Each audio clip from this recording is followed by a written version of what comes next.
শহীদ মিনারে সকল চিকিৎসকেরা উপস্থিত হয়েছি।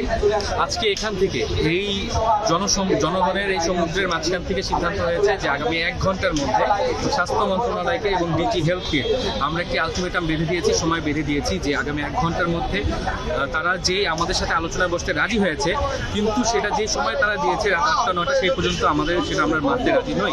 এখানে উপস্থিত যারা আছে কেউ মানতে রাজি নই। আমরা আগামী 1 ঘন্টা বেঁধে দেওয়ার সময়ের মধ্যে ডিজি হেলথ থেকে 2 জন, ডিজি এডুকেশন থেকে 2 জন, বিএমডিসি থেকে 2 জন, জনপ্রশাসন মন্ত্রণালয় থেকে 2 জন এবং স্বাস্থ্য উপদেষ্টার উপস্থিতিতে সেখান থেকে 2 জন প্রতিনিধি সহ আমাদের সাথে অফিসিয়াল মিটিংয়ে বসবে এবং আমাদের প্রতিনিধিদের সাথে মিটিংয়ে বসে আমাদের সম্মানিত মিডিয়া যারা আছেন ভাইদের উপস্থিতিতে লাইভ টেলিকাস্টের মাধ্যমে আজকের মধ্যে একটি দৃশ্যমান সমস্যার সমাধান এবং আমাদেরকে একটি আশ্বাস না বাস্তবায়ন দেখিয়ে তারা এখান থেকে যাবে, আমরা যাব, কর্মসূচি শেষ হবে। না হলে এই পুরো দেশের স্বাস্থ্য ব্যবস্থা শাটডাউন পর্যায়ে চলে যায়। পৃথিবীর কোথাও এমবিবিএস বিডিএস ছাড়া হচ্ছে যে ডাক্তার পদবি ব্যবহার করতে পারে না, তাহলে বাংলাদেশে কেন ব্যবহার করবে? মানি না এবং মানবো না, এবং যতক্ষণ পর্যন্ত আমাদের দাবি মানা না হবে আমরা এখানে অবস্থান করব। আজকে একজন পল্লী চিকিৎসক যে কিনা ডিএমএফ 6 মাসের একটা কোর্স করে এসে চেম্বার করে 2 জ্বরের ওষুধ লিখে দেয়, সে যখন ডাক্তার লিখতে যায় নামে শেষে, তখন আমরা যারা 7 বছর পড়াশোনা করে 5-6 বছর পড়াশোনা করে 5টা প্রপ দিয়ে আমরা যখন এখানে আসি দাঁড়াই রোদের মধ্যে, আমরা পড়াশোনাও করি, আমরা দাবি নিয়েও আসি, তখন আমাদের এই মুখটা কে দেখবে?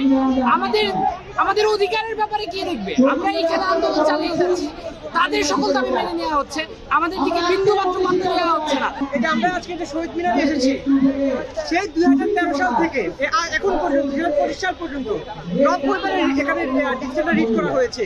আমরা এখন এসেছি, আমরা একটা স্থায়ী সমাধান চাই। কারণ এই কারণে চাই হচ্ছে যারা এই যে এসএসসি এডিসি পান এটার পরে যারা ডাক্তার নাম লাগাতে চায়, এটা আপনারাই বলেন, এটা কতটা যুক্তিসঙ্গত? জনগণের স্বাস্থ্য নিরাপত্তা দেওয়া এটা আমাদের দায়িত্ব, ডাক্তারদের দায়িত্ব।